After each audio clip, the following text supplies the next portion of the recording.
revenue price or selling price, R, marginal cost or variable cost per unit হচ্ছে U. তাহলে 1 ইউনিটের variable cost U, marginal cost or variable cost per unit u. So 1 unit variable cost u, unit to be produced বা order quantity যদি q হয় তাহলে q ইউনিটের variable cost হবে q u।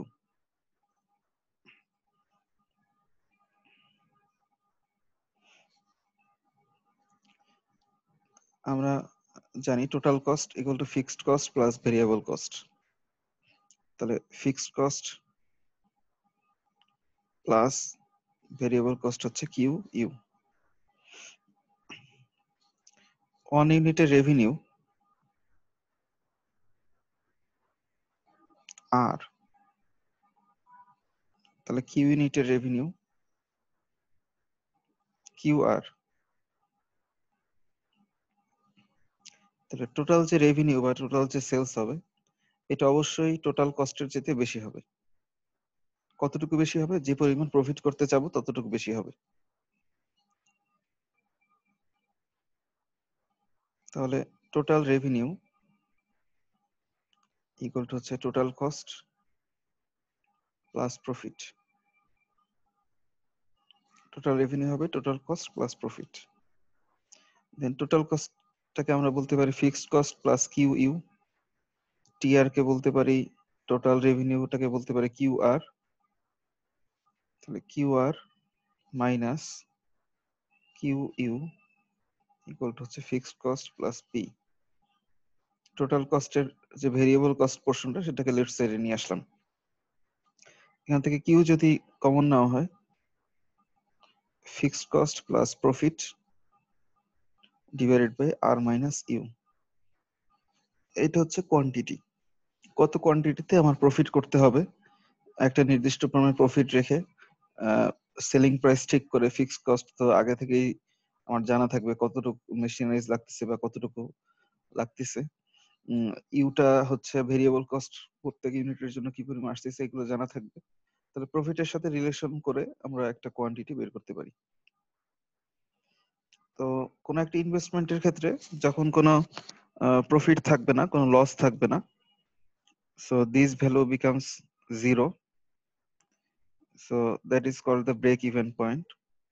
তাহলে quantity break even point, quantity break even point এটাকে আমরা বলবো fixed cost divided by R minus you.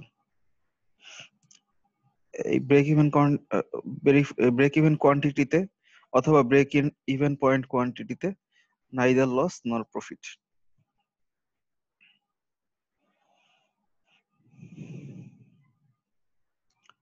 এখন একটা প্রোডাক্টের ক্ষেত্রে ভেরিয়েবল কস্ট হচ্ছে 10 টাকা পার ইউনিট, রেভিনিউ প্রাইস হচ্ছে 40 টাকা পার ইউনিট, টোটাল ডিমান্ড হচ্ছে 580 to 660। এই অর্ডারটা অন টাইমে ডেলিভারি করার জন্য যদি একটা মেশিন ইউজ করা হয় তাহলে ওই মেশিনটার লিজ কস্ট বা মেশিনটা ইউজ কস্ট বা ডেপ্রিসিয়েশন কস্ট এটা হচ্ছে 9600 টাকা। এবং একটা ক্যাপাসিটি থেকে একটা নির্দিষ্ট টাইমের মধ্যে, সাপোজ একটা এক উইকের মধ্যে বা একটা নির্দিষ্ট সময়ের মধ্যে একটা মেশিন ইউজ করলে ক্যাপাসিটি হচ্ছে 300। দুইটা মেশিন যদি ইউজ করা হয় তাহলে যেটা হয় যে সেলারকে যদি বলা হয় দুইটা নিব তখন দেখা যায় যে সে 9600 ইন্টু 2 মানে 19200 সেই টাকা নিবে না, এর চেয়ে কম টাকায় সে সেল করবে, 15000 টাকায় সেল করবে।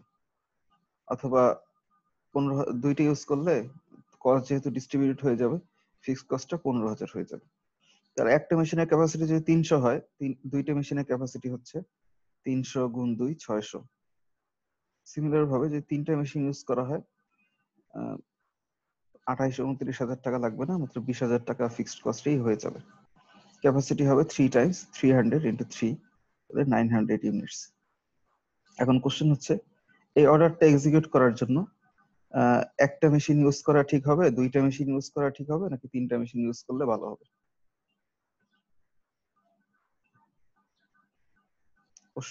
কোশ্চেনটা বুঝতে পারছি কিনা? আনিকা, জি জি স্যার। হ্যাঁ, তোমার কি মনে হয় যে কয়টা মেশিন ইউজ করলে ভালো হবে?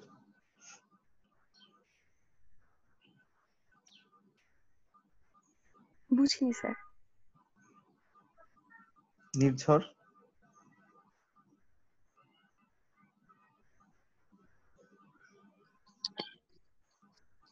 জি স্যার। কয়টা মেশিন ইউজ করা উচিত বলো তো?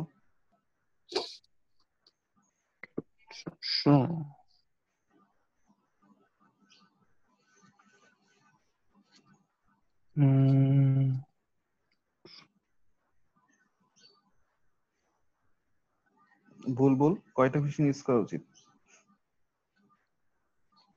স্যার দুইটা মেশিন ইউজ করলে মনে হয় ভালো হবে স্যার।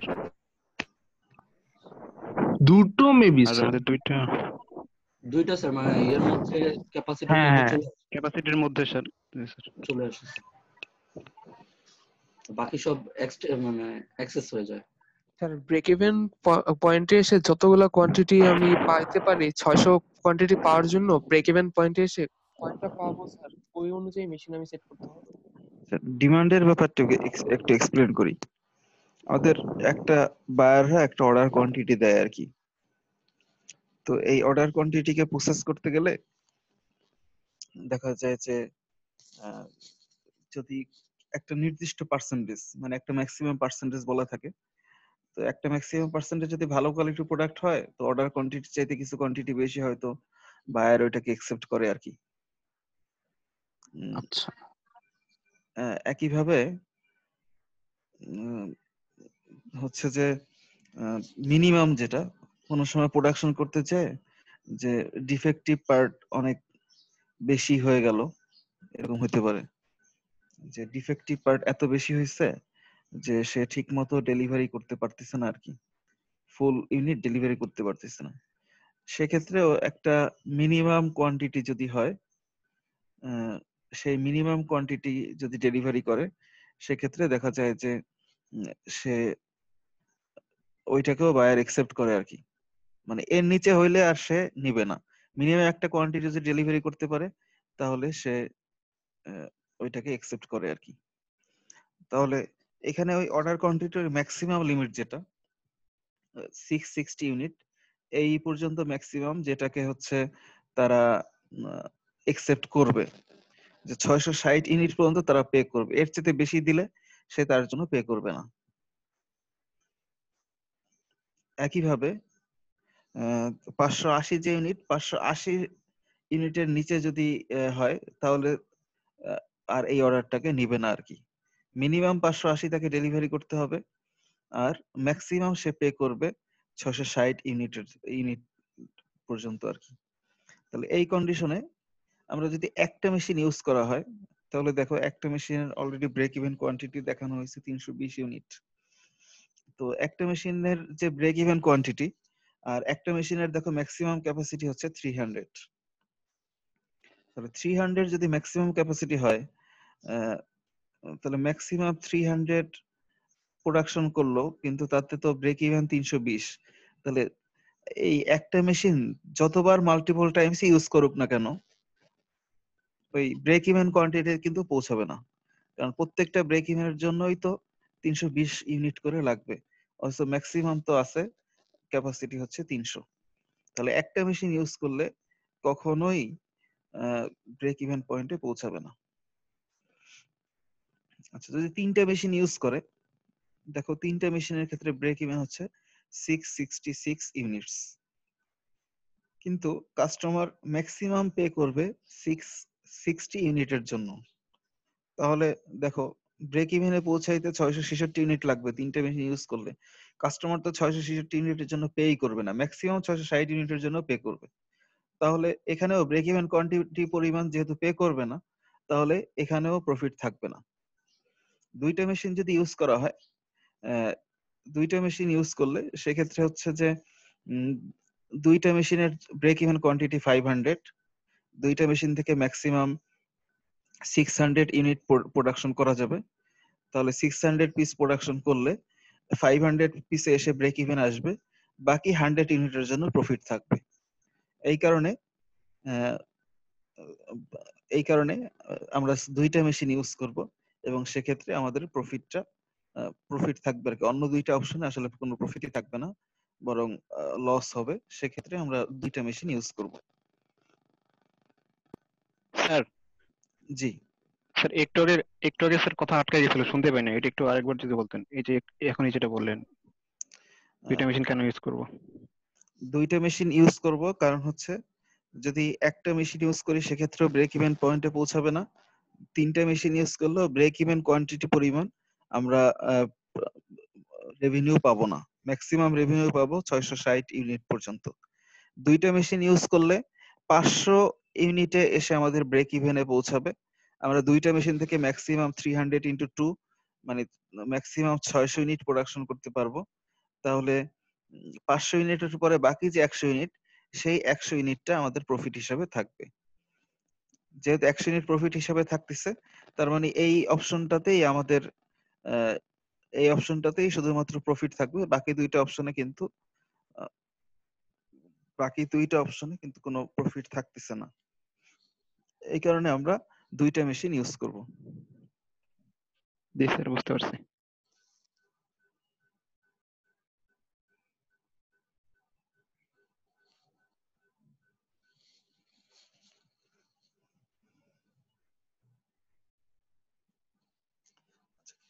Payback period analysis.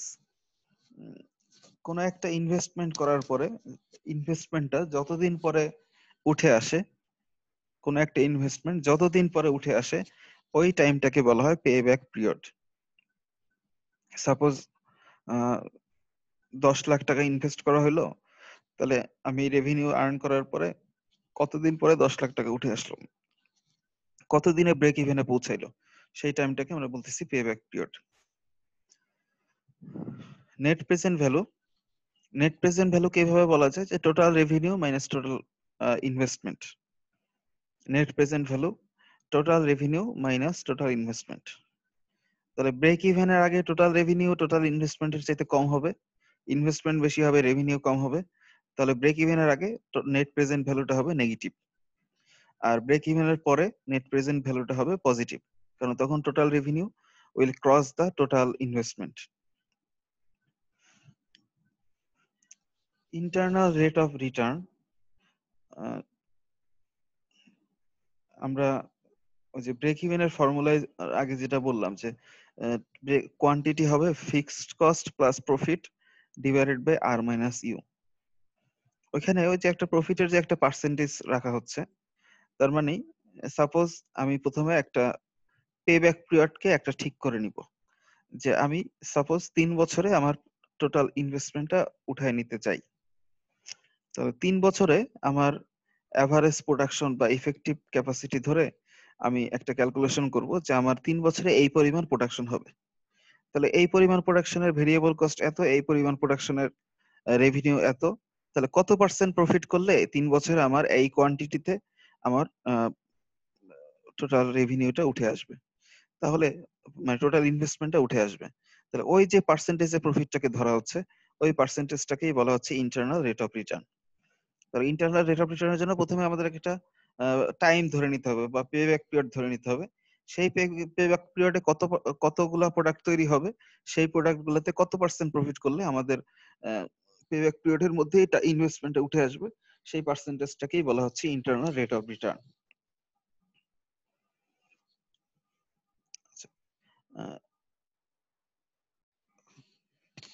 তো ক্যাপাসিটির ক্ষেত্রে যে কতগুলা ক্যাপাসিটি রাখতে হবে বা কতগুলো মেশিন ইউজ করতে হবে, তার ফর্মুলা হচ্ছে এই যে এম এর যে ফর্মুলাটা। এখানে কয়েকটা জিনিস নোটেশন গুলো এরকম। ক্যাপিটাল ডি হচ্ছে ডি ফর ডিমান্ড, তাহলে এটা হচ্ছে অ্যানুয়াল ডিমান্ড। ক্যাপিটাল ডি যত জায়গায় ইউজ হবে সেটা হচ্ছে অ্যানুয়াল ডিমান্ড। পি হচ্ছে প্রসেসিং টাইম, একটা ইউনিট প্রসেস করতে যে টাইম লাগে। এন হচ্ছে total number of hours available, মানে এক বছরের মধ্যে টোটাল বা একটা নির্দিষ্ট এক বছরের মধ্যে আর কি টোটাল অ্যাভেলেবেল আওয়ার কতটুকু, মানে কয়টা শিফট চলবে, কতদিন অফিস হবে, সেই অনুযায়ী টোটাল অ্যাভেলেবেল আওয়ার কতটুকু। সি হচ্ছে ক্যাপাসিটি কুশন। তোমাদেরকে এই দুইটা জিনিস বলছিলাম যে ক্যাপাসিটি কুশন আর ক্যাপাসিটি গ্যাপ, কত পার্সেন্ট আমার ডিমান্ডের চাইতে কত পার্সেন্ট ক্যাপাসিটি বেশি রাখবো সেটাকে বলা হচ্ছে ক্যাপাসিটি কুশন। আর ক্যাপাসিটি গ্যাপ যখন হবে তখন কত পার্সেন্ট কম থাকবে সেটা হচ্ছে ক্যাপাসিটি গ্যাপ। ক্যাপিটাল কি হচ্ছে অর্ডার কোয়ান্টিটি বা নাম্বার অফ ইউনিটস পার লট, প্রত্যেক লটে লট কোয়ান্টিটি বলা যায় বা লট সাইজ বলা যায়, বা একবারে কতটুকু অর্ডার করা হচ্ছে সেটাকে বলা যায়। এসটা হচ্ছে সেট আপ টাইম, এটা হচ্ছে আওয়ারে হবে, আর প্রসেসিং টাইম এটাও আওয়ারে হবে। সেট আপ টাইম আর প্রসেসিং টাইম দুইটাই আওয়ারে হবে। তাহলে ফর্মুলাটা যদি একটু খেয়াল করো, এই ফর্মুলার এই অংশটা রিপিটিটিভ, এই যে DP into D by Q into S. যদি আমার 5টা প্রোডাক্ট থাকে তাহলে এরকম 5টা টার্মের জন্য এই উপরের টার্মটা হবে, মানে প্রোডাক্ট 1, প্রোডাক্ট 2, প্রোডাক্ট 3। যদি একটা প্রোডাক্ট থাকে খালি একটা প্রোডাক্টের জন্যই হবে। দুইটা প্রোডাক্ট থাকলে এই অংশটুকু দুইবার হবে, মানে একটা হবে প্রথম প্রোডাক্টের জন্য, একটা হবে সেকেন্ড প্রোডাক্টের জন্য। 5টা প্রোডাক্ট থাকলে 5টা প্রোডাক্টের জন্য 5টা টার্ম হবে উপরের, যে DP into D by Q into S. আর নিচের টার্মটা সেম, এটা সব একবারই হবে। এন হচ্ছে টোটাল অ্যাভেলেবেল আওয়ার, আর সিটা হচ্ছে ক্যাপাসিটি কুশন, 100টা হচ্ছে ফর্মুলার। সি বাই 100 মানে হচ্ছে এটা একটা পার্সেন্টেজ আর কি। যদি আমি বলি যে 5% ক্যাপাসিটি কুশন রাখতে চাই তাহলে 5 ডিভাইড বাই 100 মানে 5% আর কি। তো 5% লেখা আর সি 5 বাই 100 লেখা একই কথা। তো এই জিনিসটা আলটিমেট একটা পার্সেন্টেজ আর কি, কত পার্সেন্ট আমি বেশি ক্যাপাসিটি বেশি রাখতে চাই। আর এনটা হচ্ছে টোটাল অ্যাভেলেবেল আওয়ার, আর এম হচ্ছে নাম্বার অফ রিকোয়ার্ড মেশিনস। তাহলে একটু এক্সাম্পল যদি একটা দেখি ম্যাথমেটিক্যাল প্রবলেম, তাহলে বাকিটা ক্লিয়ার হবে। একটু কোশ্চেনটা পড়ে দেখো আগে, তারপরে আমি বলতেছি।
এই কপি সেন্টারের কাছে 3টা কপিয়ার মেশিন আছে আর কি।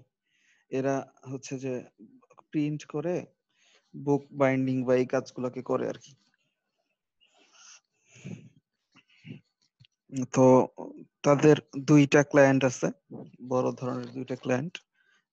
একটা ক্লায়েন্টের হচ্ছে অ্যানুয়াল 2000 কপি, তাদেরকে এরকম প্রিন্ট করে বাইন্ডিং করে দিতে হয়। আর একটা ক্লায়েন্টকে হচ্ছে 6000 কপি বাইন্ডিং করে দিতে হয়। স্ট্যান্ডার্ড প্রসেসিং টাইম, তাহলে অ্যানুয়াল ডিমান্ড এটাকে আমরা বলতেছি D, standard processing time P, hour per copy. একইভাবে এভারেজ লট সাইজ কপিস, তাহলে লট সাইজ বা lot quantity Q, set up time hour, তাহলে এটা হচ্ছে এস। তাহলে আমাদের ফর্মুলা অনুযায়ী ছিল DP into D by Q into S. তাহলে প্রথম প্রোডাক্টের জন্য এই ভ্যালুগুলো আমরা জানি, ডিপি কিউএস এই ভ্যালুগুলো আছে, প্লাস সেকেন্ড প্রোডাক্টের জন্য এই ভ্যালুগুলো জানি, DP into D by Q S, sorry plus DP plus D by Q into S. নিচে ফর্মুলা ছিল N total available hour 1 minus C divided by 100। তাহলে এখানে 15%, তার মানে সি এর ভ্যালু হচ্ছে 15। এন এর ভ্যালু দেখো 250 ডেজ পার ইয়ার অপারেট করে এবং 18 আওয়ার শিফট। তাহলে টোটাল অপারেট করতে পারবে 250 ইন্টু 8। টোটাল আওয়ার অ্যাভেলেবেল ইয়ারে প্রতিদিন 8 ঘন্টা করে, তাহলে 250 ডেজে 250 ইন্টু 8 আওয়ার্স টোটাল অ্যাভেলেবেল।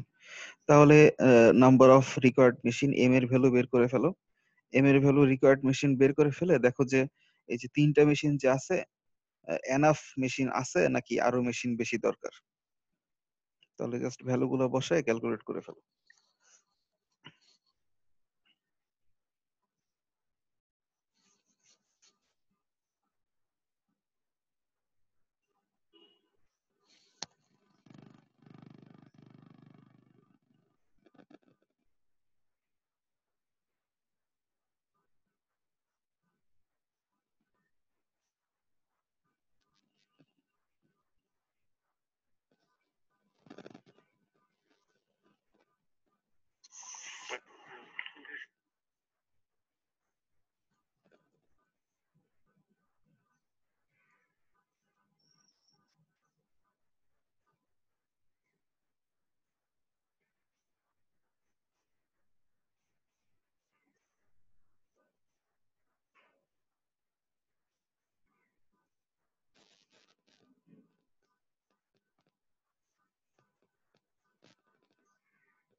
হ্যাঁ, 3.12 মেশিনস, তার মানে এটা 3.12 জি স্যার। এটাকে তাহলে আপার রাউন্ড আপ করলে 4 মেশিন আর কি। 3টা মেশিন হলে তো হবে না। 3টা মেশিন যদি ইউজ করা হয় সেক্ষেত্রে তাদের ক্যাপাসিটি ফিল আপ করা যাবে না, মানে ডিমান্ড ফুলফিল করা যাবে না। এই কারণে সবসময় এই ক্ষেত্রে আপার রাউন্ড আপ করতে হবে। আপার রাউন্ড আপ করলে 4 মেশিনস রিকোয়ার্ড। তাহলে তাদের 3টা মেশিন আছে, তাহলে ক্যাপাসিটি কোশন 15% মেনটেন করতে হলে তাদেরকে অবশ্যই আরো একটা মেশিন কিনতে হবে।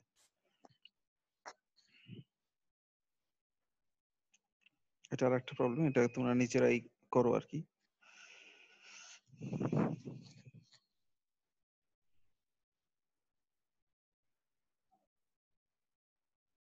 Processing time P, setup time S, lot size Q, demand forecast তাহলে ডি।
স্যার প্রায় 4টা আসে কি 4টা মেশিন?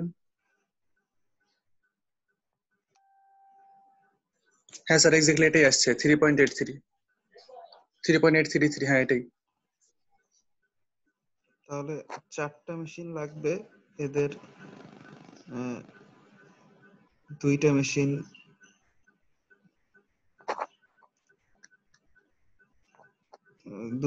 আছে, তাহলে এদের হচ্ছে ক্যাপাসিটি গ্যাপ আর কি, 2টা মেশিন হচ্ছে ক্যাপাসিটি গ্যাপ।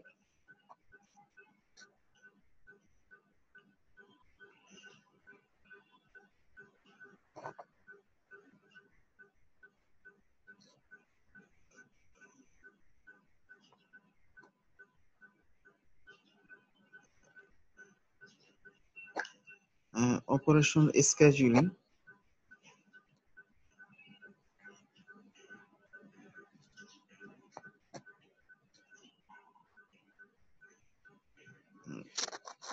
স্কেজুলিংটা যদি অল্প সময়ের জন্য হইতে পারে, মানে কখন কোনটা করা হবে এটাকে যখন প্ল্যান করা হয় তখন আমরা সেটাকে বলতেছি স্কেজুলিং আর কি। তো কিছু প্রোডাক্ট হাই ভলিউমের প্রোডাক্ট হইতে পারে, ইন্টারমিডিয়েট ভলিউমের প্রোডাক্ট হইতে পারে, লো ভলিউমের প্রোডাক্ট হইতে পারে। তো ডিফারেন্ট ভলিউমের প্রোডাক্টের জন্য আমাদের প্ল্যানিংটা ডিফারেন্ট হয় আর কি। তো স্কেজুলিং এর জন্য যদি এরকম থাকে যে ওয়ার্ক সেন্টার 1 মানে একটা মেশিনে প্রসেসিং হবে, এরপর আরেকটা মেশিনে ওয়ার্ক সেন্টার 2 বা আরেকটা মেশিনে প্রসেসিং হবে, এরপরে আউটপুট পাওয়া যাবে, তাহলে এটাকে আমরা ফ্লো সিস্টেম বলতে পারি। আবার স্কেজুলিং এর হাই ভলিউমের ক্ষেত্রে সাধারণত লাইন ব্যালেন্সিং করা লাগতে পারে বা ফোরকাস্টিং জানা লাগতে পারে, ডিফারেন্ট টাইপস অফ জিনিস দরকার হয় আর কি।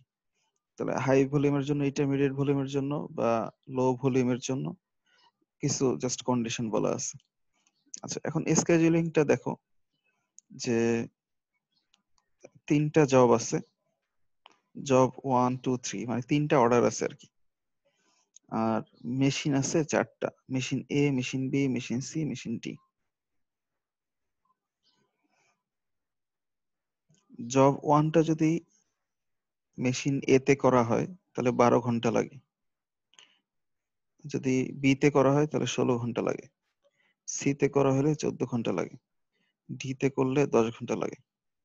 একইভাবে জব 2 যেটা অর্ডার নাম্বার 2, এ তে করলে 9 ঘন্টা, বি তে করলে 8 ঘন্টা, সি তে করলে 13 ঘন্টা, ডি তে করলে 7 ঘন্টা, এরকম লাগে। 3 এ হচ্ছে 15 12 9 11 এরকম করে লাগে। এখন আমাদের কথা হচ্ছে যে কোন জবটাকে কোন মেশিনে আমরা অ্যাসাইন করব, এটা অ্যাসাইনমেন্ট প্রবলেম আর কি।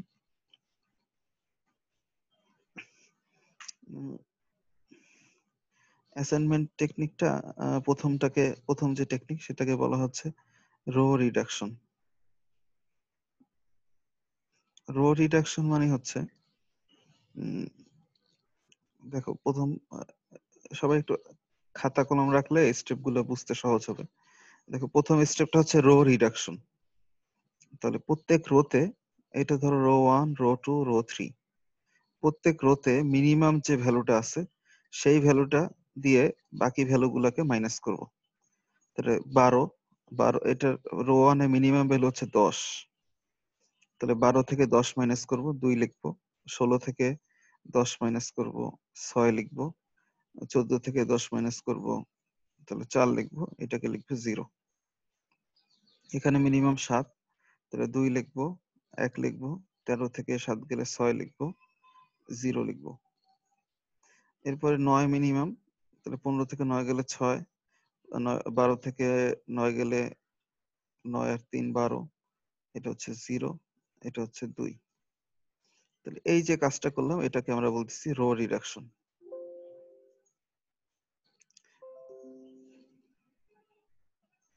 আচ্ছা, রো রিডাকশন করার আগে একটা জিনিস যেটা করতে হয় সেটা হচ্ছে নাম্বার অফ রো আর নাম্বার অফ কলাম, এই দুইটাকে আগে ইকুয়াল করতে হয়।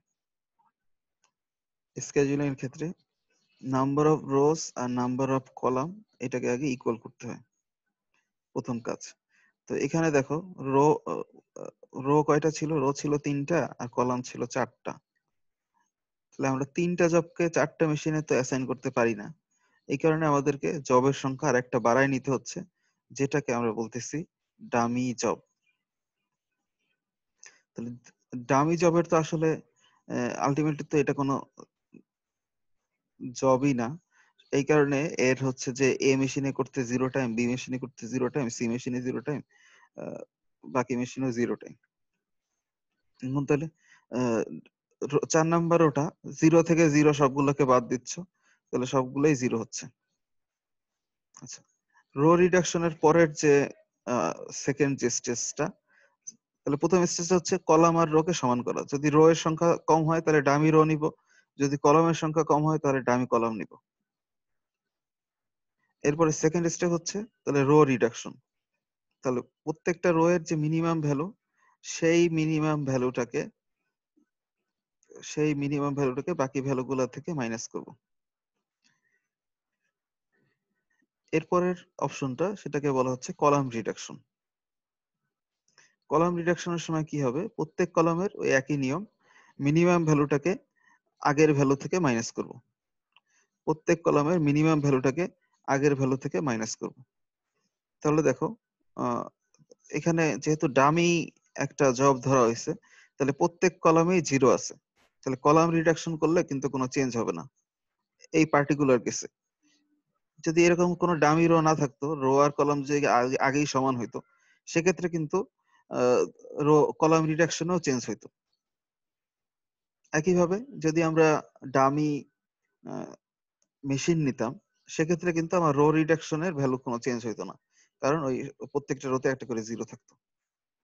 তাহলে এখানে যেহেতু ডামি কলাম আছে, এই কারণে প্রত্যেক কলামে একটা 0 আছে, তাহলে সবগুলো থেকে 0 বাদ দিলে তো একই জিনিস থেকে যাচ্ছে।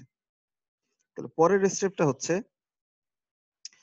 Cross out zeros with minimum line. প্রত্যেকটা কলাম বা প্রত্যেকটা রো এমন ভাবে কাটতে হবে যে রো কেটে দিব অথবা কলাম কেটে দিব, এমন ভাবে কাটতে হবে যাতে মিনিমাম সংখ্যক লাইন দিয়ে এই 0 গুলোকে কাটা যায়। দেখো এখানে আমরা যদি 4টা কলাম কাটতাম তাহলে কিন্তু সবগুলো 0 কেটে যেত, কিন্তু তাহলে লাইন লাগতো 4টা। আবার যদি বলি 4টা রো যদি কাটতাম, মানে রো ওয়াইজ যদি কাটতাম, 4টা দাগ দিতাম, তাহলেও কিন্তু আমার 4টা 0, সবগুলো 0ই কেটে যায়, কিন্তু সেক্ষেত্রেও লাইন লাগতো 4টা। আর এখন দেখো 2টা কলাম কাটা হয়েছে, একটা রো কাটা হয়েছে, সবগুলো 0ই এই 3 লাইনের মধ্যে চলে আসছে, তাহলে মিনিমাম সংখ্যক লাইন দিয়ে সবগুলো 0কে কাটা হয়েছে। ক্লিয়ার হয়েছে কিনা স্টেপ গুলো? তাহলে প্রথম স্টেজ হচ্ছে কলাম আর রো ইকুয়াল করলাম, এরপরে রো রিডাকশন করলাম, এরপর কলাম রিডাকশন করলাম, এরপরে যেটা করলাম যে মিনিমাম সংখ্যক লাইন দিয়ে সবগুলো 0কে মানে লাইন ড্র করলাম যাতে সবগুলো 0 এই লাইনের মধ্যে থাকে। এখন এটার সলিউশনে কিভাবে যাব? if number of lines equals to the number of rows, start assigning. যদি নাম্বার অফ রো আর নাম্বার অফ লাইন সমান হয় তাহলে অ্যাসাইন করা শুরু করতে হবে। বাট এখানে দেখো লাইন হচ্ছে 3টা আর নাম্বার অফ রোস হচ্ছে 4টা। লাইন হচ্ছে 3টা, নাম্বার অফ রোস হচ্ছে 4টা। তাহলে এই 3 আর 4 যেহেতু সমান না, তাহলে আমাকে এখন পরবর্তী স্টেজে যাইতে হবে। যদি এই লাইন আর রো এর সংখ্যা সমান হইতো, সেক্ষেত্রে আমরা এখনই রেজাল্টটা পেয়ে যাইতাম।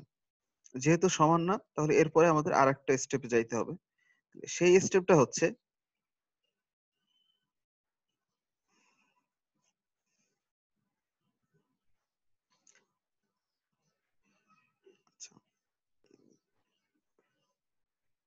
অ্যানিমেশনে প্রবলেম হয়েছে। আচ্ছা, সেই স্টেপটা হচ্ছে দেখো, subtract the smallest uncover number from the each uncovered number.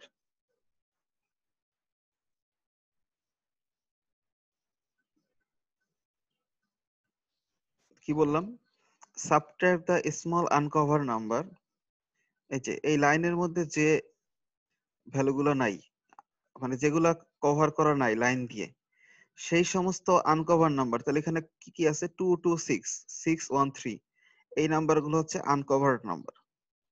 তাহলে এই আনকভার্ড নাম্বারের মধ্যে মিনিমাম যে ভ্যালুটা আছে সেইটাকে বাকি সবগুলো নাম্বার থেকে সাবট্রাক্ট করতে হবে।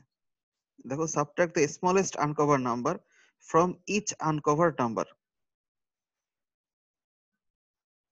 তাহলে এখানে এই যে 226, 613, এখানে আনকভার্ড নাম্বার গুলোর মধ্যে মিনিমাম ভ্যালুটা হচ্ছে 1। তাহলে এই 1 কে সবগুলো থেকে মাইনাস করতে হবে। তাহলে কি পাবো? দেখো, 2 থেকে 1 মাইনাস করলে 1 পাবো, 2 থেকে 1 মাইনাস করলে 1 পাবো, 6 থেকে 1 মাইনাস করলে 5 পাবো, 6 থেকে 1 মাইনাস করলে 5 পাবো, 1 থেকে 1 মাইনাস করলে 0 পাবো, 3 থেকে 1 মাইনাস করলে 2 পাবো। এই যে পরেরটা দেখো, 115502, এই অংশটুকু পাচ্ছি। আরেকটা নিয়ম হচ্ছে add the smallest uncovered number to the number at lines of intersection. তাহলে এই যে এক নাম্বার এক যেটা পাইলাম আনকভার, মিনিমাম যে আনকভারের মধ্যে মিনিমাম যে ভ্যালুটা, সেটাকে করতে হবে যে ইন্টারসেকশন লাইনগুলো যেখানে ইন্টারসেকশন করছে সেখানে অ্যাড করতে হবে। তাহলে ইন্টারসেকশন করছিল কোথায়? এই যে এই পয়েন্টটাতে দেখো, 4th রো, মানে এই যে 4 রো আর সি কলাম যেখানে ম্যাচ করছে সেখানে ইন্টারসেকশন আছে। আবার ডি কলাম আর 4th রো যেখানে ইন্টারসেক্ট করছে, এই যে 0, এই দুইটা জিরোতে আমি এক করে অ্যাড করব। তাহলে এই নিচের এই লোয়ার রাইট যে দুইটা জিরো আছে, এই দুইটা জিরো যেহেতু ক্রস সেকশনের মধ্যে আছে লাইনের, এইখানে আমরা এক করে বাড়াবো। কেন বাড়াবো? কারণ হচ্ছে এই একটা হচ্ছে এই যে আনকভারের মধ্যে মিনিমাম ভ্যালু। তাহলে দেখো, এই যে নিচের সি আর ডি কলামের মধ্যে নিচের রোটার মধ্যে জিরোর সাথে এক অ্যাড করে 0 0 করা হয়েছে। আর বাকি যে remaining numbers on the lines except the intersection, ওই লাইনের উপরে যে ইন্টারসেকশন বাদে বাকি যে ভ্যালুগুলো সেগুলো আনচেঞ্জড অবস্থায় থাকবে। তাহলে এখানে দেখো, এই যে 460002 আর এখান থেকে দুইটা জিরো, এগুলোকে আনচেঞ্জড অবস্থায় থাকবে। তাহলে এই স্টেপে কি করলাম? যখন আমার মিনিমাম নাম্বার অফ লাইনস যেগুলো দিয়ে আমরা জিরো গুলোকে কভার করছি প্লাস রো এর নাম্বার, এগুলো যদি ইকুয়াল না হয়, তাহলে আমাকে যেটা করতে হবে, পরবর্তী মডিফাই করার জন্য টেবিলটাকে আমাকে 3টা কাজ করতে হবে। একটা কাজ হচ্ছে যে আনকভার নাম্বার গুলোর মধ্যে মিনিমাম যে ভ্যালু আছে সেটাকে আনকভার ভ্যালুগুলো থেকে মাইনাস করতে হবে, আর ইন্টারসেকশন ভ্যালুর সাথে যোগ করতে হবে। এই দুইটা স্টেপ। আর একটা স্টেপ হচ্ছে যে যেগুলা লাইনের উপর থাকবে কিন্তু ইন্টারসেকশন না, সেগুলো অ্যাজ ইট ইজ থাকবে। এই তো অ্যাজ ইট ইজ থাকার পরে এখন যে টেবিলটা দেখতে পাচ্ছি সেটা হচ্ছে, এরপরে আমাদেরকে আবার ওই 3 আর 4 নাম্বার স্টেপে যাইতে হবে। 3 নাম্বার স্টেপ ছিল যে এই সবগুলোকে জিরোকে এখন কাটতে হবে। তাহলে এখন দেখো তো, এইখানে যে জিরো যতগুলো আছে, এটা মিনিমাম কয়টা লাইন দিয়ে এই জিরো গুলোকে কভার করা যাবে? এখন যে টেবিলটা দেখা যাচ্ছে, এই টেবিলটাকে মিনিমাম কয়টা লাইন দিয়ে এই টেবিলটাকে কভার করা যায়? 4টা।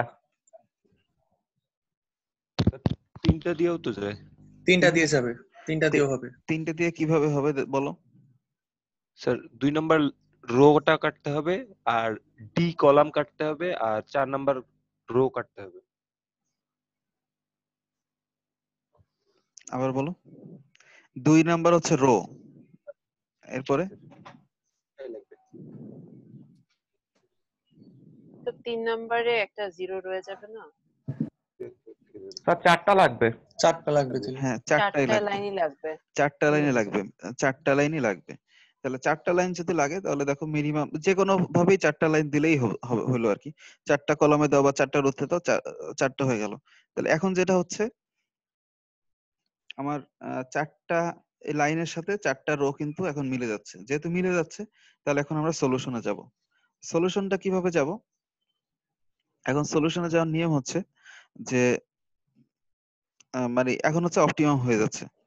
এখন আমরা সলিউশনে যাব এভাবে, প্রত্যেক রো অথবা প্রত্যেক কলামের মধ্যে দেখবো যে খালি একটা ভ্যালু আছে কিনা। মানে হচ্ছে যেমন দেখো এই যে এ নাম্বার কলামটাতে দেখো 0 কয়টা আছে? একটা। সি নাম্বার কলামটাতে 0 কয়টা আছে? একটা। তাহলে যেগুলাতে এরকম একটা রোতে একটা 0 অথবা একটা কলামে একটা 0 এরকম যেগুলো আছে সেগুলোকে আমরা আগে অ্যাসাইন করব। দেখা যাবে, দেখা যাবে না। তাহলে দেখো এ কলামের মধ্যে 0 একটা আছে, তাহলে এ কলাম বরাবর 0 কোথায় আছে? এই 4 এর সাথে। তাহলে আমরা এই 4 নাম্বার জবটাকে এ মেশিনে অ্যাসাইন করব। তাহলে এ মেশিনে যেহেতু অ্যাসাইন করা শেষ, এটাকে আমরা পুরোপুরি কেটে দিব, মানে এ লাইনটাকে আমরা আর কনসিডারের মধ্যে ধরবো না। আচ্ছা, এরপর একই ভাবে সি মেশিনের মধ্যে দেখো একটা 0 আছে 3 নাম্বার সি কলামটাতে। তাহলে 0টা কোথায় আছে? 3 এর সাথে। তাহলে আমরা সি 3 জবটাকে 3 মেশিনে অ্যাসাইন করে দিব। তাহলে দেখো যেহেতু 3 মেশিনে অ্যাসাইন করে দিছি, তাহলে এই অংশও কেটে যাবে।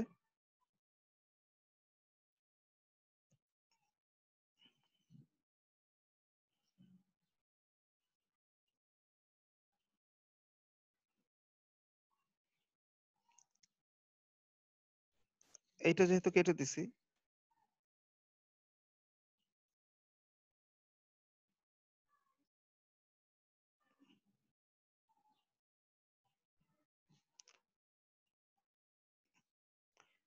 দেখো 4টাকে আমরা এ মেশিন অ্যাসাইন করছি। তাহলে এই মেশিন যেহেতু অ্যাসাইন করা শেষ, এতে তো আর অন্য কিছু অ্যাসাইন করব না। তাহলে এই অংশটা কাটা কাটা চলে যাচ্ছে। আবার এই অংশটাও কাটা চলে যাচ্ছে, এই যে এই অংশটা। এরপরে আমরা 3-এ অ্যাসাইন করলাম সি কে, 3 নাম্বারে অ্যাসাইন করলাম সি কে। তাহলে 3 নাম্বার জবও কাটা চলে যাচ্ছে, আবার 3 নাম্বার এই সিটাও কাটা চলে যাচ্ছে। এখন তাহলে বাকি থাকলো কি? 3 আর 4 জব অ্যাসাইন করা শেষ, আর এখান থেকে হচ্ছে এ আর সি অ্যাসাইন করা শেষ। তাহলে এখানে কিন্তু থাকবে যে 5 0 0 0 এই দুইটা থাকবে। এই যে ডি তে থাকবে 0 0 এই দুইটা ফাঁকা আছে, আর বি তে হচ্ছে 5 0 এই দুইটা ফাঁকা আছে। তাহলে এখন বি কলামে যেহেতু একটাই 0 আছে, তাহলে আমরা 2 নাম্বার জবটাকে বি তে অ্যাসাইন করে দিচ্ছি। তাহলে এখন 1 নাম্বারটা শুধু এই ডি বরাবরই একটা 0 তে থাকতেছে। মানে যখন আমরা বি কে বি আর 2 অ্যাসাইন করে দিব, তাহলে এইটাও কেটে দিলাম বি আর 2 অ্যাসাইন করার ফলে। এরপরে 2 নাম্বার এটাও কেটে দিলাম। তাহলে এটা কেটে দিলে শুধুমাত্র থাকতেছে এই যে এই ডি বরাবর যে 0 এই ভ্যালুটা থাকতেছে। তাহলে 1 নাম্বার মেশিনকে আমরা এই ডি তে অ্যাসাইন করলাম।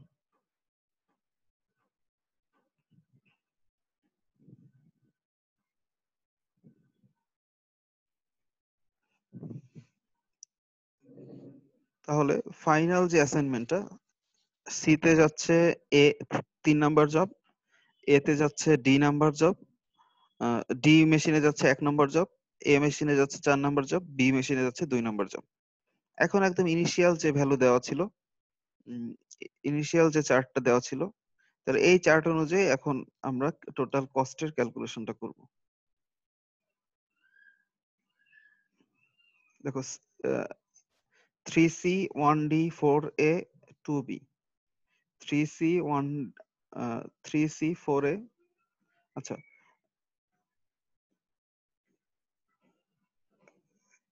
DBCA,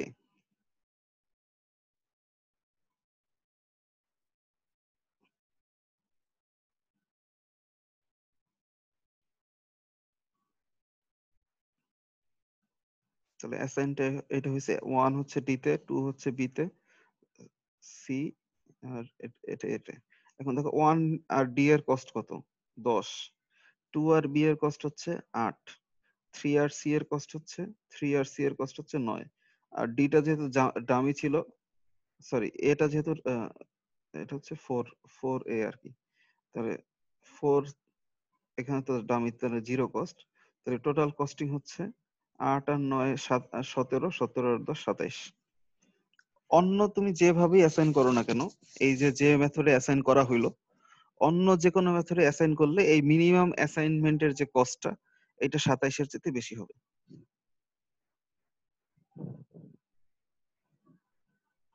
মানে এই যে কম্বিনেশনে অ্যাসাইন করা হইলো, এই যে এই 10 ধরা হইলো, এটাকে এটা ধরা হইলো, এইটা ধরা হইলো, দেখো অন্য যে কোনো কম্বিনেশনে তুমি যাও, তুমি এই টেবিল থেকে চেষ্টা করো অ্যাসাইন করার, দেখবা যে কস্টিংটা বেশি হয়ে যাচ্ছে।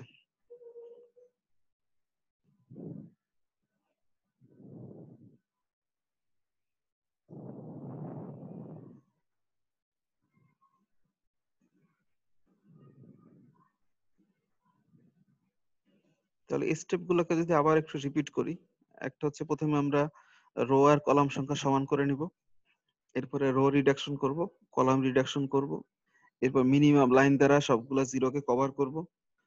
যদি মিনিমাম লাইনের সংখ্যা রো সংখ্যা সমান হয় তাহলে সলিউশনে যাব। সলিউশনে কিভাবে যাব? সলিউশনে যাব হচ্ছে যে লাইন বা যে কলামে, মানে যে কলাম বা যে রোতে একটা জিরো আছে তাকে ওইখানে অ্যাসাইন করে দিব। অ্যাসাইন করে দিলে যেগুলোতে মাল্টিপল জিরো আছে সেগুলোতে আস্তে আস্তে ওই কেটে যে একটা জিরো থাকবে আলটিমেটলি, তখন আমরা এইভাবে টোটালটাকে অ্যাসাইন করব। আরেকটা হচ্ছে যদি এরকম হয় যে নাম্বার অফ মিনিমাম লাইন আর নাম্বার অফ রোজ সমান হচ্ছে না, সেক্ষেত্রে যেটা করতে হবে, ইন্টারসেকশন আনকভার যে ভ্যালুগুলো আছে, আনকভার ভ্যালুগুলো মিনিমাম যে ভ্যালুটা, সেটাকে মাইনাস করতে হবে অন্য আনকভার ভ্যালু থেকে, আর ইন্টারসেকশন ভ্যালুতে সেটাকে প্লাস করতে হবে। বাকি যে লাইনের উপর যে ভ্যালুগুলো সেগুলো আনচেঞ্জ থাকবে। থাকার পরে আবার জিরো গুলোকে কাটতে হবে, কেটে যদি সমান হয় তাহলে করব, যদি সমান না হয় তাহলে অ্যাসাইন করা যাবে না, আবার ওই একই প্রসেসে যাব। আনকভার ভ্যালুগুলোর মধ্যে মিনিমামটাকে আমরা মাইনাস করব আর ইন্টারসেকশনে প্লাস করব, বাকি ভ্যালুগুলো আনচেঞ্জ থাকবে। এভাবে করে এই স্টেপ দুইটা রিপিটেড হবে until number of minimum lines R number of rose equal না হয়।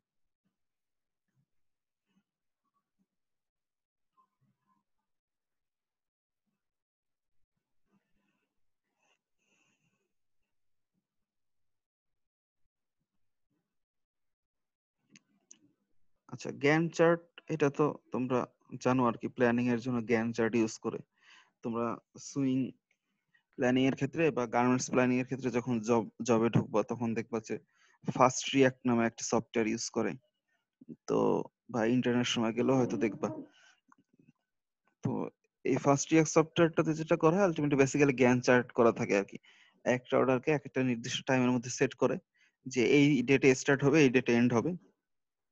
তো প্রোডাকশনের প্রোগ্রেস অনুযায়ী ওই অর্ডারটাকে কম বেশি করে আর। আচ্ছা, এখন এখন যে অংশটা যাব এই অংশটাকে বলা হচ্ছে সিকোয়েন্সিং।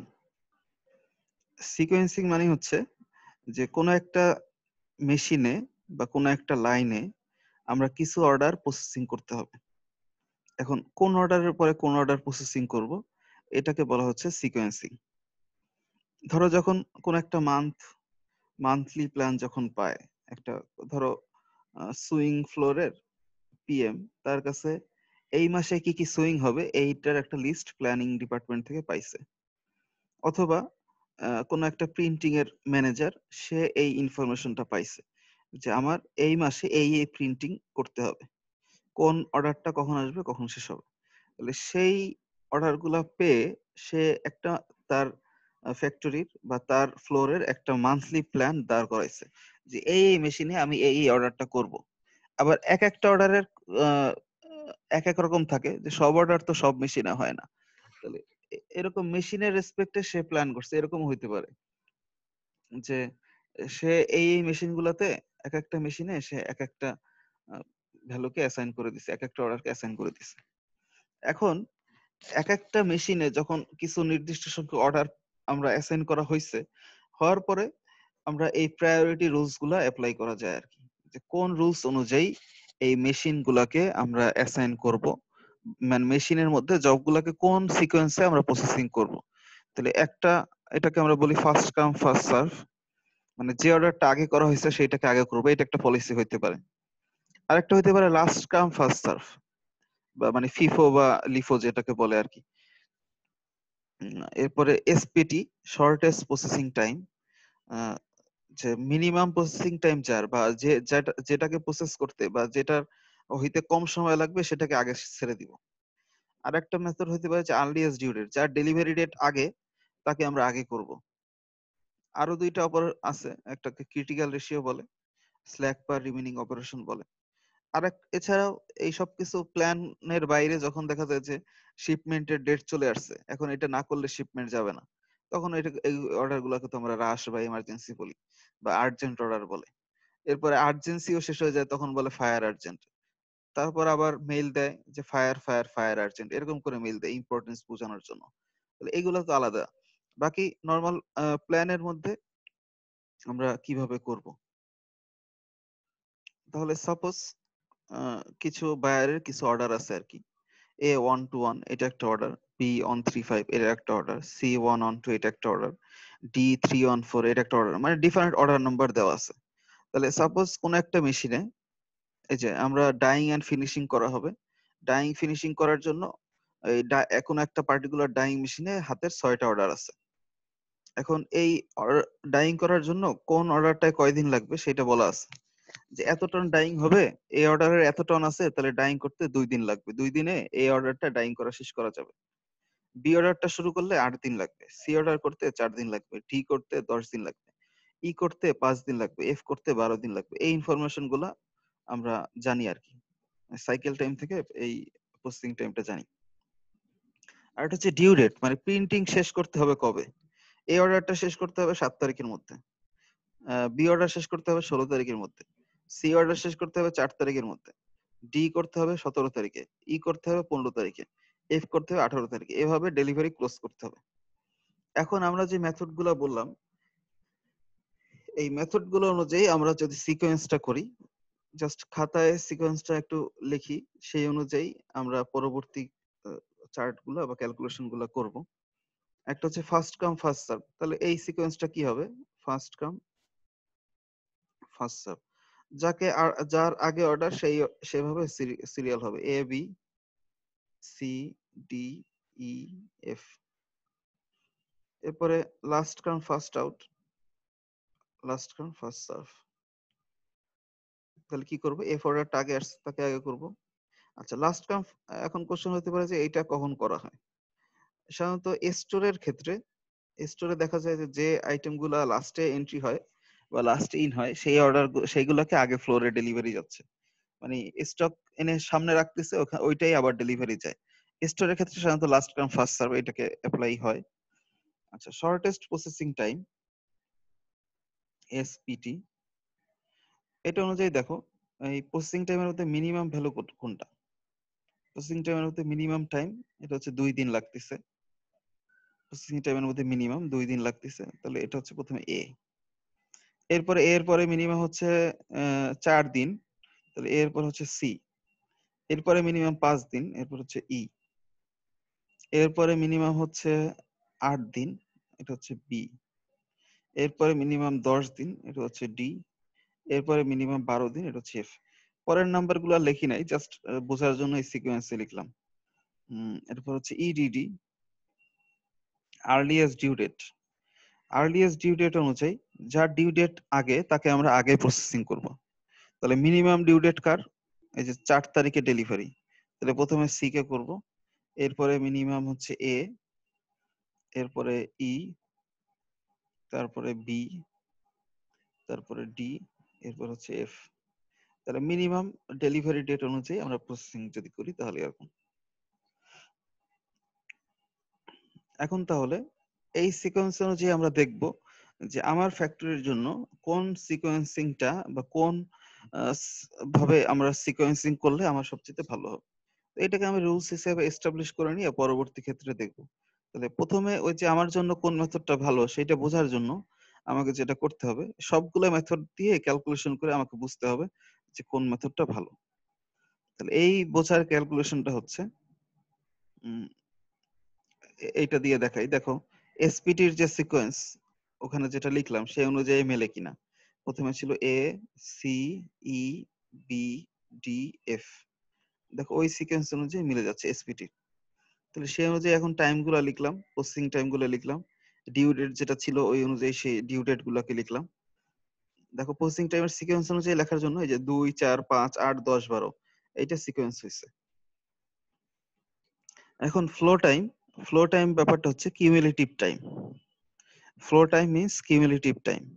দিস ইজ 2 এর সাথে 4 অ্যাড করে হচ্ছে 6 এর সাথে 5 অ্যাড করে হচ্ছে 11 এর সাথে 8 অ্যাড করে হচ্ছে 19 এর সাথে 10 অ্যাড করে মানে 29। মানে এই অর্ডারটা যদি 2 দিন লাগে তাহলে সি অর্ডার যদি তারপরে শুরু করি 2 দিনের পরে পরবর্তী 4 দিন মানে 6 তারিখে যে সি অর্ডারটা শেষ হবে। 6 তারিখের পরে 5 দিন যদি ই অর্ডার করি তাহলে 11 তারিখে যে ই অর্ডারটা শেষ হবে, এরকম আর কি। তাহলে এক মাসের 1 তারিখ থেকে স্টার্ট করলে পরবর্তী মাসের 11 তারিখে যে শেষ হবে এফ অর্ডারটা। আচ্ছা, ডিউ ডেট হচ্ছে ওই মাসের কোন দিন কোনটা ডেলিভারি করতে হবে এই টাইমটা দেওয়া আছে। আচ্ছা, এখন আমরা লেটনেস বের করব। লেটনেসটা হচ্ছে flow time minus due date. লেটনেসটা হচ্ছে flow time minus due date. যদি নেগেটিভ আসে ওটাকে আমরা 0 লিখবো। তাহলে ফ্লো টাইম 2, ডিউ ডেট হচ্ছে 7, 2 - 7 তাহলে -5, তাহলে এটাকে 0 লিখবো। 6 - 4 ফ্লো টাইম মানে 6 তারিখে প্রোডাকশন শেষ হয়েছে, ডেলিভারি ডেট হচ্ছে 4 তারিখে করার কথা। তাহলে 4 তারিখের টাইমে যে 6 তারিখে ডেলিভারি দিই, লেট করলাম 2 দিন। 11 তারিখে প্রোডাকশন শেষ, 15 তারিখে ডেলিভারি, তাহলে এটা তো লেট হবে না। তাহলে 11 - 15 -4, তাহলে লেট হচ্ছে 0। এটা ডেলিভারি করার কথা 16 তারিখে, আমি ডেলিভারি করছি 19 তারিখে, তাহলে 19 - 16 লেট হচ্ছে 3 দিন। 29 - 17 লেট হচ্ছে 12 দিন। 41 - 18 লেট হচ্ছে 23 দিন। এখন আমরা এভারেজ ফ্লো টাইম আর এভারেজ লেটনেস বের করব। তাহলে এভারেজ লেটনেস হচ্ছে এই সবগুলোকে যোগ করলে টোটাল 40। তাহলে 6টা যেহেতু প্রোডাক্ট বা 6টা যেহেতু অর্ডার, 40/6 6.67 ডেজ, এটা হচ্ছে এভারেজ ডিলে বা এভারেজ লেটনেস। একইভাবে টোটাল ফ্লো টাইম যেটা এই সবগুলোকে যোগ করলে টোটাল ফ্লো টাইম পাওয়া যাচ্ছে 108। 108/6 করলে পাওয়া যাচ্ছে 18 ডেজ। তাহলে দেখো ফার্স্ট কাম ফার্স্ট সার্ভে একই নিয়মে টোটাল ই বের করা হয়েছে। এই যে এভারেজ ফ্লো টাইম বের করা হয়েছে 20, এভারেজ ডিলে হচ্ছে 9। তাহলে 18 আর 6 এটা তো 20 আর 9 এর চেয়ে ভালো। তাহলে এই ক্ষেত্রে দেখা যাচ্ছে যে এভারেজ ফ্লো টাইম বেশি, যার flow time average flow time কম হবে সে ভালো, যার এভারেজ ডিলে কম হবে সে ভালো। তাহলে এখানে 20 আর এখানে হচ্ছে 18, তাহলে 20 এর চেয়ে 18 ভালো এবং 9 এর চেয়ে 6.67 ভালো। তাহলে ফার্স্ট কাম ফার্স্ট সার্ভের চাইতে দেখা যাচ্ছে এই পার্টিকুলার এক্সাম্পলে শর্টেস্ট প্রসেসিং টাইম এই অপশনটা ভালো। আবার লাস্ট কাম এটা যদি দেখি, লাস্ট কাম ফার্স্ট সার্ভ, দেখো এভারেজ ফ্লো টাইম হচ্ছে 27, এভারেজ ডিলে হচ্ছে 16, এটা তো আরো খারাপ। আচ্ছা, আর্লিয়েস্ট ডিউ ডেট যদি দেখি, দেখো এভারেজ ফ্লো টাইম এটা হচ্ছে 18.33 আর এভারেজ ডিলেটা হচ্ছে 6.33। শর্টেস্ট ওখানে এইটা ছিল 18 আর এটা ছিল 6.67। তাহলে দেখো এটা হচ্ছে এসপিটি রেজাল্ট আর এটা হচ্ছে ইডিটি রেজাল্ট। এই দুইটার মধ্যে আমরা কিন্তু ভালোটা সিলেক্ট করতে পারতেছি না। কেন? কারণ এটার চাইতে এটা ভালো, এই যে 18 ভালো, 18.33 এর চাইতে 18 ভালো, আবার 6.67 এর চাইতে এইটা ভালো। একটা ভ্যালু ইডিটি তে ভালো, একটা ভ্যালু এসপিটি তে ভালো। তাহলে আমরা কোনটাকে নিব? যদি এরকম হইতো কোনো একটা পার্টিকুলার মেথডে ইডিটিও, কোনো একটা পার্টিকুলার মেথডে এভারেজ ফ্লো টাইমও কম আবার এভারেজ ডিলেও কম। যদি এরকম হইতো সেক্ষেত্রে আমরা ওই মেথডটাকে ভালো বলতাম। এক্ষেত্রে এই দুইটা মেথডই ভালো, তাহলে আমরা এখন কোনটা ফলো, মানে দুইটা মেথডেই একটা নির্দিষ্ট পার্টিকুলারটা ভালো, তাহলে এখন কোনটাকে ফলো করব?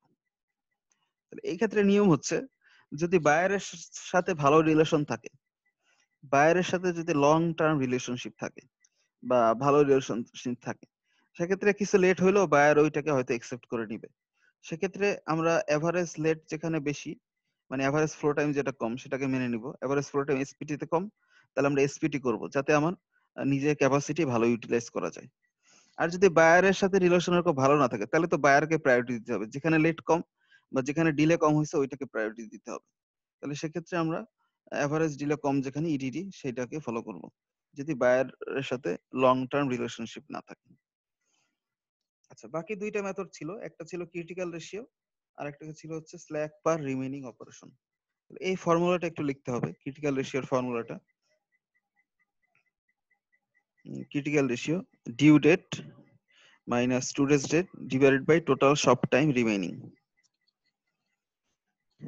ক্রিটিক্যাল রেশিওর formula due date minus today's date divided by total shop time remaining.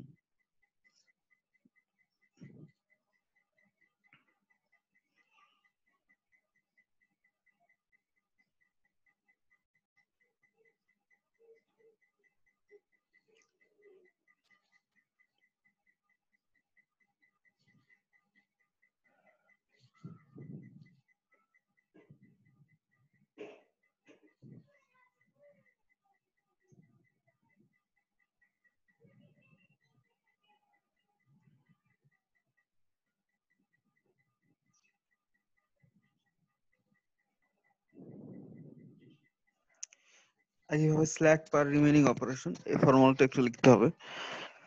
Due date minus today's date minus total shop time remaining divided by total number of remaining operations.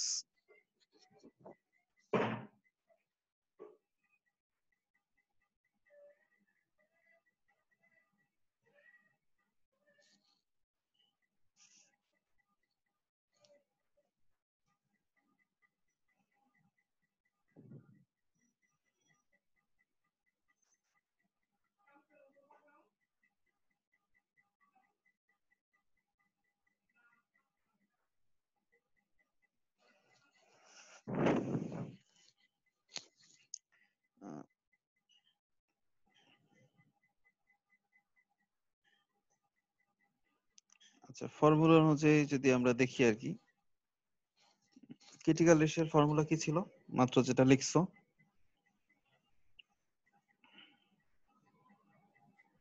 Due date Due date minus minus today's date today's date divided by total shop time remaining. total shop time remaining, এটা হচ্ছে critical ratio.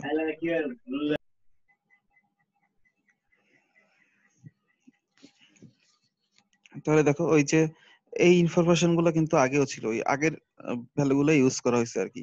Processing টাইমের value, due ডেটের value, ওই যে আগের যেগুলো মেথডে দেখলাম। তাহলে এখন রেশিওটা অনুযায়ী আমরা সিকোয়েন্সিংটা কিভাবে করব? তাহলে ডিউ ডেট, ধরো এ এর ডিউ ডেট হচ্ছে 7, তাহলে 7 লিখলাম। কোনো অর্ডার অ্যাসাইন করার আগে, এখনো কোনো অর্ডার অ্যাসাইন করি নাই, তাহলে আজকের ডেট কি 0। কোনো অর্ডার যেহেতু এখনো অ্যাসাইন করি নাই, তাহলে আজকের ডেটটা আমরা 0 বলতে পারি। মানে 0 থেকে স্টার্ট করব, মানে যখন শুরু করব তখন 1 তারিখ থেকে স্টার্ট করব। তাহলে 7 - 0 divided by total shop time remaining, মানে প্রসেসিং টাইম কতটুকু লাগবে। তাহলে শপ টাইম মানে প্রসেসিং টাইম, তাহলে 7 - 0 ডিভাইডেড বাই 2, তাহলে এটা ক্রিটিক্যাল রেশিও পাবো।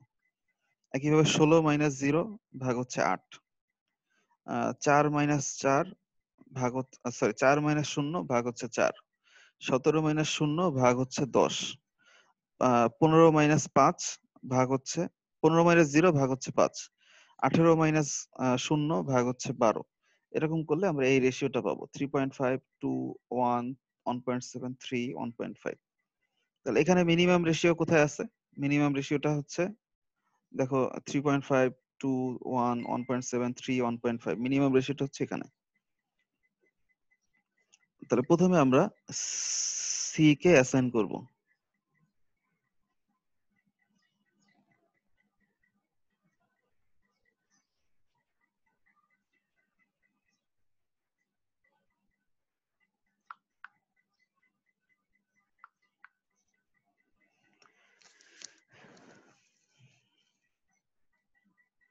আচ্ছা, সি কে যখন অ্যাসাইন করব, আমরা যখন সি কে অ্যাসাইন করে ফেলতেছি, তাহলে সি অ্যাসাইন করে ফেললে সি করতে কয়দিন সময় লাগবে? সি করতে, সি এর প্রসেসিং করতে 4 দিন সময় লাগবে। এর পরবর্তী অর্ডারটা যখন অ্যাসাইন করব, তখন কি পঞ্চম দিন থেকে আমরা স্টার্ট করব? সিটাকে যখন প্রথম অ্যাসাইন করে ফেলতেছি বা সিটাকে যখন করে ফেলবো, তখন পরবর্তী অর্ডারটাকে যখন অ্যাসাইন করব, তখন কি পঞ্চম দিন থেকে স্টার্ট হবে? যেহেতু পঞ্চম দিন থেকে স্টার্ট হবে, তাহলে এখন ফর্মুলা অনুযায়ী যেটা হবে, এই যে সিটা তো অ্যাসাইন করে ফেলছি, এই সি বাদে বাকিগুলোর জন্য আমরা ক্রিটিক্যাল রেশিও বের করব। তাহলে 7 মাইনাস টুডেজ ডেট হচ্ছে 4, যেহেতু সি করতে 4 দিন লাগবে, ডিভাইডেড বাই এই যে টোটাল সব টাইম রিমেনিং মানে প্রসেসিং টাইম, তাহলে 2। 16 মাইনাস 4 ডিভাইডেড বাই হচ্ছে 8। 17 মাইনাস 4 ডিভাইডেড বাই হচ্ছে 10। 15 minus 4 divided by 5। 18 minus 4 divided by হচ্ছে 12। তাহলে এরকম করে আমরা একটা রেশিও পাবো। রেশিওতে মিনিমাম যে রেশিও সেটা এফ এর ক্ষেত্রে আসবে। তাহলে সি এর পরে আমরা এফ অ্যাসাইন করলাম। এরপরে কি করব?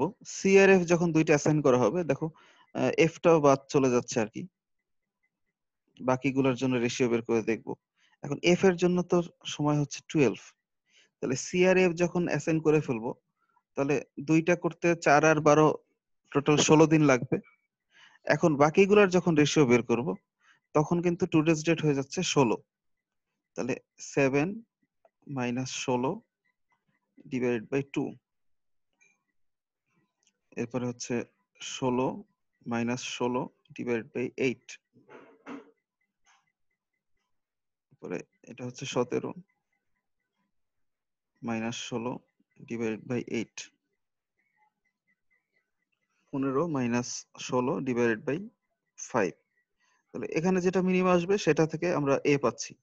এরকম করে বাকি সবগুলোই বের করতে হবে।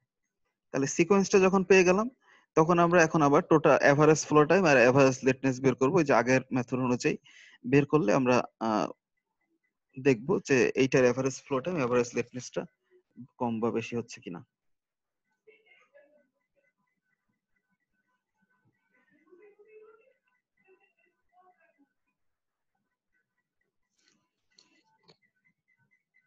ক্লিয়ার হয়েছে কিনা প্রসেসটা?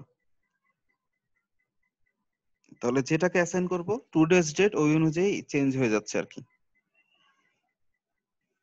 স্ল্যাক পার রিমেইনিং অপারেশন, এখানেও দেখো ফর্মুলা ছিল due date minus today's date minus total shop time remaining minus হচ্ছে total number of remaining operation. তাহলে এখানে আরেকটা ইনফরমেশন বেশি আছে আর কি। ধরো কোনো একটা টোটাল অর্ডারে কয়টা অপারেশন লাগে আর কি, সেই অপারেশন নাম্বার গুলা বলা আছে। তাহলে ফর্মুলা অনুযায়ী ডিউ ডেট হচ্ছে দেখো 14, তাহলে minus today's date 0 minus shop time remaining মানে হচ্ছে 4 প্রসেসিং টাইম ডিভাইডেড বাই হচ্ছে নাম্বার অফ রিমেইনিং অপারেশন, তাহলে 3। এরপর একইভাবে 32 due date minus 0 minus processing time হচ্ছে 16 ডিভাইডেড বাই হচ্ছে 6। এভাবে করে আমরা রেশিও গুলোকে বের করব, যেটা মিনিমাম হবে সেটাকে প্রথমে দিব। এরপরে এরপরে কি করব? ধরো প্রথমে সি কে অ্যাসাইন করা হচ্ছে। সি কে অ্যাসাইন করলে এই যে প্রসেসিং টাইম 8 লাগতেছে, তাহলে পরেরটাকে অ্যাসাইন করার সময় আমরা যেটা করব ওই একই ভাবে, তাহলে ডিউ ডেট হচ্ছে 14 মাইনাস এখন 8 যাবে today's date minus processing time যাবে 4, এরপরে ভাগ হবে নাম্বার অফ রিমেইনিং অপারেশন দিয়ে ডিভাইড বাই 3। তাহলে ক্রিটিক্যাল রেশিওর মতোই জাস্ট ফর্মুলাটা চেঞ্জ হয়, স্ল্যাক পার রিমেইনিং অপারেশনের জন্য আমরা সিকোয়েন্সটা বের করব। সিকোয়েন্সটা বের করে ওই সিকোয়েন্সের জন্য আমরা total average flow time average লেটনেস বের করব, বের করে দেখব যে কোন মেথডটা ভালো। আচ্ছা, গ্যান চার্টের মাধ্যমে আমরা যেটা বললাম যে ফার্স্ট রিয়েক্টের কথা বললাম, যেমন এখানে ডিফারেন্ট বায়ার্স এরকম আছে, দেখো জর্জ বা ওয়ালমার্ট এটা একটা বায়ার, এমকিউ এটা একটা বায়ার, এইচএনএম একটা বায়ার। এই বায়ারের একটা অর্ডার এটা ধরো 8 মাসের 4 তারিখে স্টার্ট হয়েছে, 9 তারিখ পর্যন্ত স্টার্ট হওয়ার কথা, 4 তারিখ 5 তারিখ প্রোডাকশন হয়েছে, বা এই পরিমাণ মানে 8 তারিখে হচ্ছে 8 তারিখে কারেন্ট ডেট, মানে 8 তারিখে বসে আমি প্ল্যানটা দেখতেছি, এই পরিমাণ প্রোডাকশন হওয়ার কথা ছিল, কিন্তু সে এই 2 দিন বা 3 দিনের প্রোডাকশন পিছায় আছে, আমি এটা দেখতে পাচ্ছি গ্যান্ট চার্ট থেকে। একইভাবে এমকিউতে এটা 6 তারিখে স্টার্ট হওয়ার কথা, এটা দেখো প্রোডাকশন যে রেটে হওয়ার কথা সেই রেটে আছে আর কি, আজকে কারেন্ট রেটে এখানে আসার কথা এখানে আছে। আবার এইচএনএম বাইরের এটা এখানে স্টার্ট হওয়ার কথা হয়েছে, হয়ে দেখা যাচ্ছে প্রোডাকশন 8 তারিখে যে পরিমাণ প্রোডাকশন হওয়ার কথা ছিল এর চেয়ে প্রোডাকশন আরো আগায় আছে। তো এরকম হইতে পারে। তাহলে এটা দেখে আমরা বুঝতে পারি যে অ্যাকচুয়াল কি পরিমাণ প্রোগ্রেস হয়েছে, কি পরিমাণ প্রোডাক্টিভ টাইম, কি পরিমাণ স্টার্ট কখন হচ্ছে, কি কোথায় এন্ড হচ্ছে, এগুলোকে আমরা সহজে বুঝতে পারি গ্যান্ট চার্ট দিয়ে গ্রাফিক্যাল ভাবে। একইভাবে এটা একটা হসপিটালের জন্য গ্যান্ট চার্ট বলা হয়েছে, যে এই অপারেটিং রুমে ডক্টর জন অ্যাডামস এখানে অপারেশন করে। এরপর ওনার এই রুমটা এইটুক সময় 9টা থেকে 10টা সকালে ফাঁকা থাকে। এরপর আবার 11টা থেকে 2টা পর্যন্ত হচ্ছে ডক্টর অব্রি ব্রাদার্স এরা হচ্ছে যে এখানে অপারেশন করে। এরপর 4টা থেকে 6টা হচ্ছে ডক্টর এলেনিয়া ব্রাইট উনি অপারেশন করেন। একইভাবে সেকেন্ড রুমে আবার এই যে 8টা থেকে 10টা পর্যন্ত ইনি করে, 12টা থেকে 1টা পর্যন্ত ইনি করে। তাহলে এরকম এই ইনফরমেশন গুলো আমরা দেখতে পারি। তাহলে এই রুম গুলা কখন ফাঁকা থাকতেছে সেটাও বলা যাচ্ছে। এখন কোন একটা পেশেন্ট লেট করলে এই ফাঁকা জায়গায় করা যাবে, যেখানে অন্য সময় অকুপাইড থাকবে সেখানে তো আর চাইলেও আর করা যাবে না। তাহলে এরকম করে আমরা সিকোয়েন্সিয়াল ভাবে দেখতে পারি। এখন হচ্ছে আরেকটা স্কেজুলিং এর মধ্যে আরেকটা প্রবলেম, সেটা হচ্ছে যে একটা অর্ডারের পরে আরেকটা অর্ডার যখন করব কোন একটা মেশিনে, যখন একটা অর্ডারের পরে আরেকটা অর্ডার যখন করব, তখন একটার সাথে আরেকটা হচ্ছে সিকোয়েন্স ডিপেন্ডেন্ট।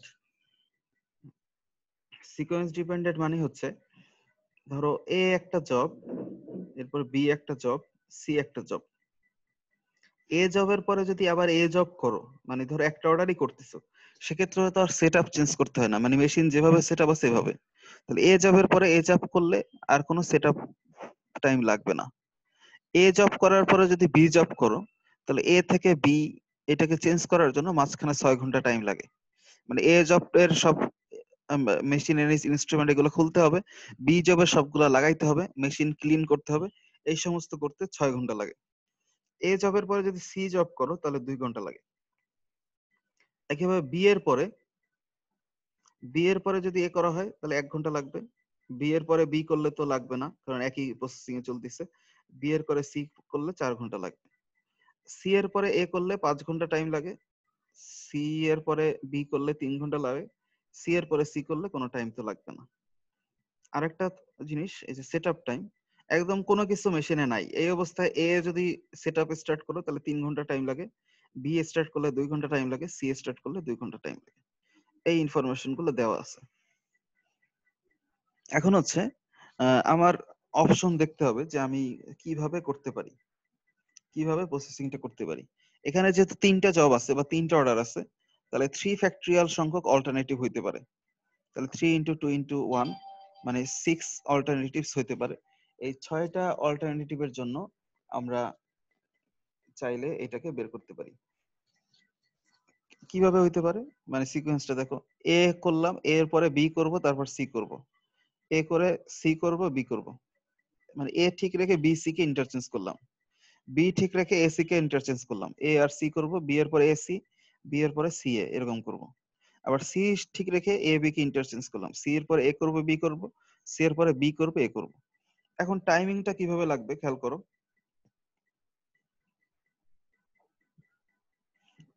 এ পরে বি, বি এর পরে সি। আচ্ছা, এ করতে এর সেটআপ টাইম, প্রথমে এ যেহেতু শুরু করব তাহলে এর করতে 3 ঘন্টা লাগবে। এর পরে চেঞ্জ হয়ে বি হচ্ছে, তাহলে এ এর পরে চেঞ্জ হয়ে বি করতে 6 ঘন্টা টাইম লাগে। বি এর পরে চেঞ্জ হয়ে সি করতে, এই যে এই বি, বি এর পরে সি করতে 4 ঘন্টা টাইম লাগবে। তাহলে 3 6 আর 4 যোগ করে হচ্ছে 13। আচ্ছা, এ সি বি এর ক্ষেত্রে এ করতে, এ সেটআপ করতে 3 ঘন্টা লাগবে, এ থেকে সি তে গেলে এখানে 2 ঘন্টা লাগবে। এরপরে সি এর পরে বি, এই যে সি করার পরে বি করতে গেলে 3 ঘন্টা লাগবে। তাহলে 3 আর 3 6 আর 2 8, 8 ঘন্টা লাগবে। বি এর পরে এসি, বি প্রথমে সেট আপ করতে লাগবে 2 ঘন্টা, এরপরে বি এর পরে এ তে লাগে হচ্ছে 1 ঘন্টা, এরপরে এ এর পরে সি করতে লাগে, এর পরে সি করতে লাগে 2 ঘন্টা। তাহলে 2 1 3, 3 আর 2 5। এরকম করে আমরা এই 6টা কম্বিনেশনের জন্য টোটাল টাইম বের করলাম, বের করে দেখলাম এই অপশনটাই বেস্ট। তাহলে প্রথমে আমরা বি দিয়ে স্টার্ট করব, এরপরে বি এর পরে এ অর্ডারটা করব, এ অর্ডারের পরে সি অর্ডারটা করব। এভাবে করলে আমার এই সেটআপ টাইমের ওয়েস্টেজটা সবচেয়ে কম হবে।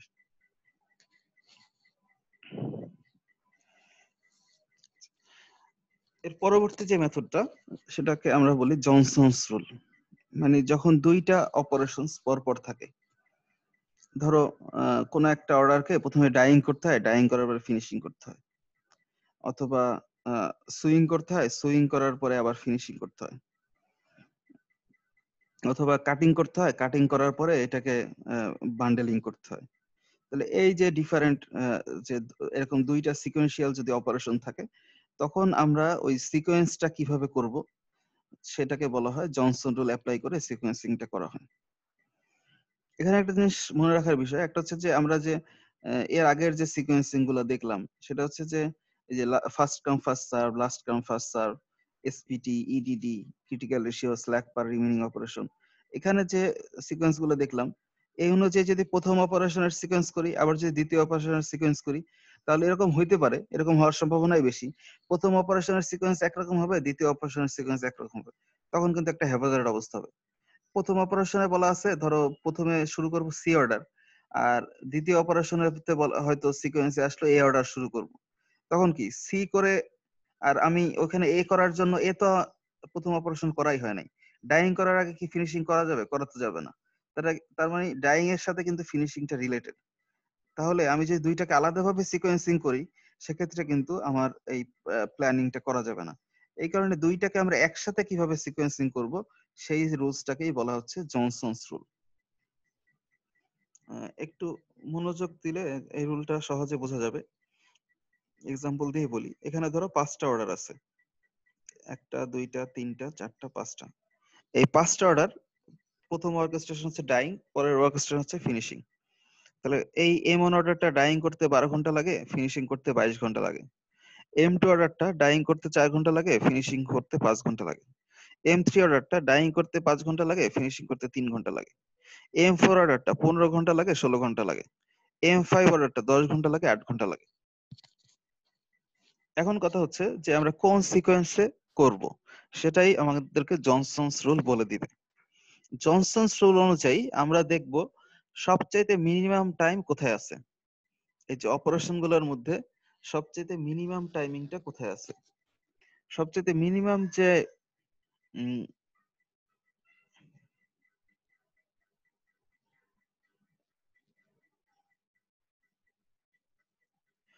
সবচাইতে মিনিমাম টাইম যেটা আছে সেটা যদি প্রথম অপারেশনের মধ্যে হয় তাহলে এটাকে আমরা প্রথম সিকোয়েন্সে রাখবো। আর সবচাইতে মিনিমাম টাইম এটা যদি সেকেন্ড অপারেশন হয় এটাকে আমরা সিকোয়েন্সের শেষে দিব। আবার বলতেছি, সবচাইতে মিনিমাম মানে যে অর্ডার গুলোকে অ্যাসাইন করা হয় নাই, যে অর্ডার গুলোকে অ্যাসাইন করা হয় নাই এদের মধ্যে দেখবো সবচাইতে মিনিমাম টাইম কোথায়। সেই মিনিমাম টাইমটা যদি প্রথম অপারেশন হয় তাকে আমরা প্রথমে সিরিয়ালে রাখবো, যদি সেকেন্ড অপারেশন হয় তাকে আমরা শেষে সিরিয়ালে রাখবো। তাহলে এখানে খেয়াল করো সবচাইতে মিনিমাম টাইম কত ঘন্টা আছে? 3 hours 3 আওয়ার্স। 3 আওয়ার্সটা প্রথম অপারেশনে আছে নাকি সেকেন্ড অপারেশনে আছে? সেকেন্ড অপারেশনে। তাহলে যেহেতু 3 আওয়ার্সটা সেকেন্ড অপারেশন আছে, আমরা এই অর্ডারটাকে সবার শেষে স্থান দিব। মিনিমাম তাহলে 3, M3 অর্ডারটাকে সবার শেষে দিচ্ছি। তাহলে M3 তে অ্যাসাইন করা শেষে। তাহলে বাকি M1, M2, M4, M5 এদের মধ্যে মিনিমাম টাইম কোথায়? 4। M3টাকে তো অ্যাসাইন করা শেষ, এরপরে মিনিমাম টাইম 4। তাহলে এই 4টা প্রথম অপারেশনে নাকি সেকেন্ড অপারেশনে? প্রথম অপারেশনে আছে, যেহেতু প্রথম অপারেশনে আছে তাকে আমরা প্রথমে জায়গা দিব। তাহলে M2 অ্যাসাইন করা শেষ, এরপরে মিনিমাম কোথায়? 8। এটা কোথায় আছে? শেষে আছে, সেকেন্ড অপারেশন আছে, তাহলে এটাকে আমরা শেষে স্থান দিব। এটাকে অ্যাসাইন করা শেষ। এরপরে মিনিমাম হচ্ছে 12। 12টাকে তাহলে প্রথম অপারেশন, তাহলে এখানে অ্যাসাইন করব। বাকি তো একটাই থাকতেছে, সে একটা ফাঁকা জায়গায় একটাকে দিয়ে দিচ্ছি। তাহলে জনসন রুল অনুযায়ী আমরা প্রথম সবচেয়ে মিনিমাম টাইম দেখব, প্রথম অপারেশনে থাকলে প্রথমে দিব, শেষ অপারেশনে থাকলে শেষে দিব। এভাবে অ্যাসাইন করব। এভাবে অ্যাসাইন করার ফলে এখন গ্যান চার্টটা কেমন হয়, সিকোয়েন্সটা দেখো 2 1 4 5 3। এই যে এখানে দেখো প্রথমে 2 করা হচ্ছে, 1 4 5 3 এভাবে করা হচ্ছে। টাইমিংটা যদি একটু দেখে আসি, 2 এর হচ্ছে 4 5, 2 এর হচ্ছে 4 5, এরপরে 12 22।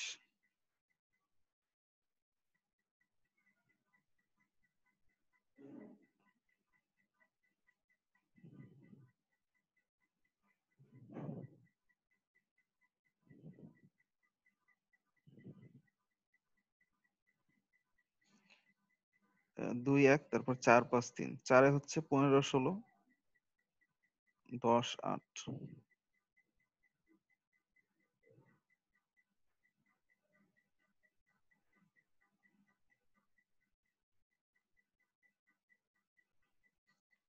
পরের অপারেশন হচ্ছে, শেষের অপারেশন 3 অপারেশন হচ্ছে 5 3।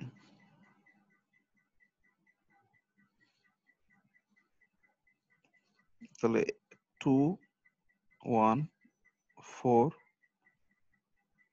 5 3 এভাবে এই পাঁচটা অর্ডারকে আমরা অ্যাসাইন করতেছি। এটা হচ্ছে ডাইং টাইম, এটা হচ্ছে ফিনিশিং টাইম। দেখো 2 নম্বর অর্ডারটা ডাইং করতে 0 তে স্টার্ট করছি, তাহলে 4 ঘন্টা লাগবে, তাহলে 4 ঘন্টায় যেয়ে শেষ হচ্ছে। এরপরে 1 নম্বর অর্ডারটাকে ডাইং করা শুরু করছি, 4 এর পরে 12 মিলে এখানে 16 তে যেয়ে শেষ হয়েছে। এরপরে 4 স্টার্ট করব, 16 পরে 15 ঘন্টা পরে এখানে 31 এ যেয়ে শেষ হয়েছে। এরপরে 10 ঘন্টা লাগবে, এটা 41 এ যেয়ে শেষ হয়েছে। 41 এর পরে 5 ঘন্টা লাগবে, এটা 46 এ যেয়ে শেষ। এবার ফিনিশিং এ দেখো, প্রথম M2 অর্ডারটা ডাইং শেষ করার আগে তো আমরা ফিনিশিং করতে পারবো না। তাহলে 4 ঘন্টা যখন ডাইং শেষ হবে তখন আমরা ফিনিশিং স্টার্ট করব। এই যে 4 এ আমরা ফিনিশিং স্টার্ট করতেছি। ফিনিশিং করতে লাগবে 5 ঘন্টা, তাহলে এখানে 9 তে যেয়ে শেষ হবে। এখন এর পরের অর্ডার যে M1 দেখো, M1 শেষ হবে কিন্তু ডাইং শেষ হবে 16তম ঘন্টায়। তাহলে কিন্তু আমি চাইলেও এই 9 ঘন্টা পরে আমি স্টার্ট করতে পারবো না। তাহলে M1 টাকে কিন্তু আমরা 16তম ঘন্টায় শুরু করতে পারবো। তাহলে এই 9 থেকে 16 এই অংশটা একটা আইডল টাইম থাকতেছে। এরপরে 16তম ঘন্টায় যে M1 স্টার্ট করতেছি, 16তম ঘন্টা M1 করতে লাগবে 22 ঘন্টা, তাহলে 16 আর 22 মিলে হচ্ছে 38। তাহলে 38 এর পরে এর পরের যে অর্ডার ছিল M4, সেটা তো 31এই শেষ হয়েছে, তাহলে আমি 38 এর সাথে সাথেই M4 টা স্টার্ট করতে পারবো। একইভাবে তারপরেরটা 41 এ শেষ হয়েছে, আর আমার এটা শেষ হয়েছে 38 আর 16 54 তে। তাহলে M5 টাও সাথে সাথে শুরু করতে পারবো, M3 টাও সাথে সাথে শুরু করতে পারবো। তাহলে আমার এখানে আইডল থাকতেছে এখান থেকে 4 ঘন্টা, আর এখান থেকে 7 ঘন্টা, 4 আর 7 11 ঘন্টা আইডল টাইম থাকতেছে। এখন তাহলে এই যে সিকোয়েন্স যেটা করলাম, জনসন রুল অনুযায়ী যে সিকোয়েন্সটা করলাম, এখানে যে এই যে 7 8 4 11 ঘন্টা আইডল থাকতেছে, এখানে যদি আমার প্রিভিয়াস কোনো কাজ হাতে বাকি থাকে, তাহলে সেই অর্ডার গুলোকে তখন আমরা ফিনিশিং করবো এই টাইমের মধ্যে যদি করা যায়। অথবা আমার যে আইডল টাইম থাকতেছে, এই আইডল টাইমটা অন্য কোনো ভাবে আমি ইউজ করার ট্রাই করব। এখন কথা হচ্ছে যে আমরা এই মেথডে করার পরে তো আইডল টাইম থেকে যাচ্ছে। এইভাবে যদি অ্যাসাইন করা বাদে আমরা যদি অন্য কোনো ভাবে অ্যাসাইন করি, এই যে সিকোয়েন্স অ্যাসাইন করলাম, প্রথমে 2 number, 1 number, 4 number, 5 number, 3 number, অন্য কোনো ভাবে অ্যাসাইন করলেই এই আইডল টাইমের সংখ্যা এই 16 কত 7 আর 4 11 এর চেয়ে বেশি হয়ে যাবে। অন্য কোনো সিকোয়েন্সে অ্যাসাইন করলে আইডল টাইমের পরিমাণ এই 11 ঘন্টার চেয়ে বেশি হবে। এটাই হচ্ছে জনসনস রুলের ইমপ্লিকেশন। টোটাল প্রসেসের জন্য টোটাল আইডল টাইমটাকে মিনিমাইজ করে।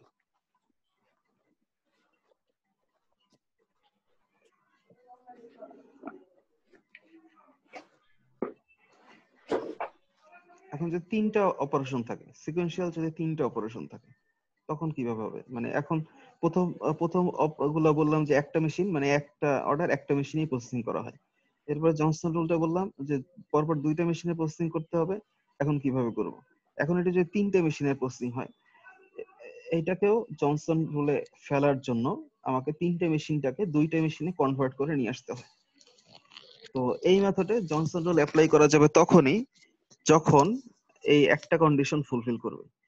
কন্ডিশনটা হচ্ছে কোনো একটা মেশিনের মিনিমাম টাইম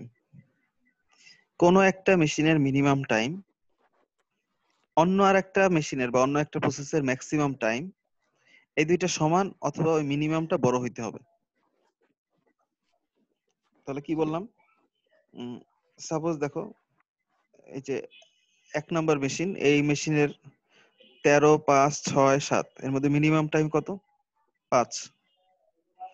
2 নম্বর মেশিনের মিনিমাম কত? 2। 2 নম্বর মেশিনের ম্যাক্সিমাম কত?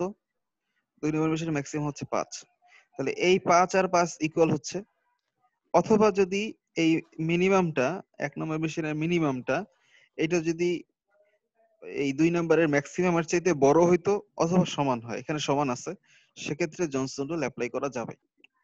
আর 2, 3 এর সাথে যদি দেখো তাও বোধহয় একই রকম হচ্ছে, এরকম মেলাটা নেসেসারি না, যে কোনো একটা কন্ডিশন ফুলফিল হলেই হবে। এখানে ডাবল ভাবে ফুলফিল হয়েছে।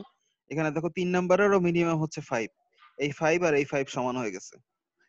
এই 1 আর 3 যে কোনো একটার সাথে যদি মিলে যাইতো তাহলেই আমরা অ্যাপ্লাই করতে পারতাম জনসন রুলটা। এখন কিভাবে অ্যাপ্লাই করব? অ্যাপ্লাই করার নিয়মটা হচ্ছে ওই যে মিনিমাম যেটা হইলো, এই যেটার ম্যাক্সিমামটা ওই মিনিমামের চাইতেও মিনিমাম, এই 2 এর ম্যাক্সিমামটা বাকি যে কোনো একটা মেশিনের মিনিমামের সমান অথবা তার চাইতেও মিনিমাম, এরকম যদি হয় তাহলে এই ভ্যালুগুলোকে একের সাথে মানে অন্য মেশিনের দুইটার সাথে অ্যাড করে দিব। তাহলে 13 এর সাথে 5 অ্যাড করলে 18, 9 এর সাথে 5 অ্যাড করলে 14, 3 এর সাথে 5 অ্যাড করলে 8, 3 এর সাথে 7 অ্যাড করলে 10, 4 এর সাথে 6 অ্যাড করলে 10, 4 এর সাথে 5 অ্যাড করলে 9, 2 এর সাথে 7 অ্যাড করলে 9, 2 এর সাথে 6 অ্যাড করলে 8। তাহলে 18, 8, 10, 9, 14, 10, 9, 8। তাহলে দেখো 18, 8, 10, 9, 14, 10, 9, 8 এভাবে করে আমরা পাচ্ছি। এখন আমরা জাস্ট ওই জনসন রুল আগে যেভাবে ছিল সেভাবে অ্যাপ্লাই করব আর কি। তাহলে মিনিমাম টাইম কোথায় আছে? মিনিমাম টাইমিংটা কোথায় আছে?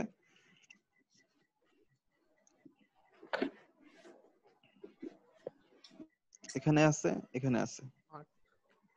তাহলে প্রথম অপারেশনে যদি মিনিমাম টাইম থাকে সেটাকে আমরা প্রথমে দিব। তাহলে বি প্রথম অপারেশনে মিনিমামটা আছে, তাহলে প্রথমে দিচ্ছি। আবার জানি যে শেষ অপারেশনে যদি মিনিমামটা থাকে তাহলে শেষে দিব। তাহলে ডিটাকে আমরা মিনিমাম শেষে দিচ্ছি। তাহলে এটা অ্যাসাইন করা শেষ। এখন মিনিমাম টাইম হচ্ছে 10, 18, 14, 9, মিনিমাম হচ্ছে এটা। তাহলে মিনিমাম যেহেতু 9 তাহলে সিটাকে আমরা এখানে দিব, একটা বাকি থাকতেছে এখানে দিব। তো এখানে করে আমরা আবার ওই যে গ্যান চার্ট ড্র করতে পারি। গ্যান চার্ট ওই সিকোয়েন্স অনুযায়ী গ্যান চার্ট ড্র করা হচ্ছে। এখানে যে আইডল টাইমটা থাকবে, এই যে ফাঁকাগুলো হচ্ছে আইডল টাইমটা, এখানে যে আইডল টাইম থাকবে অন্য সিকোয়েন্সে করলে আইডল টাইমের সংখ্যা আরো বেশি থাকবে।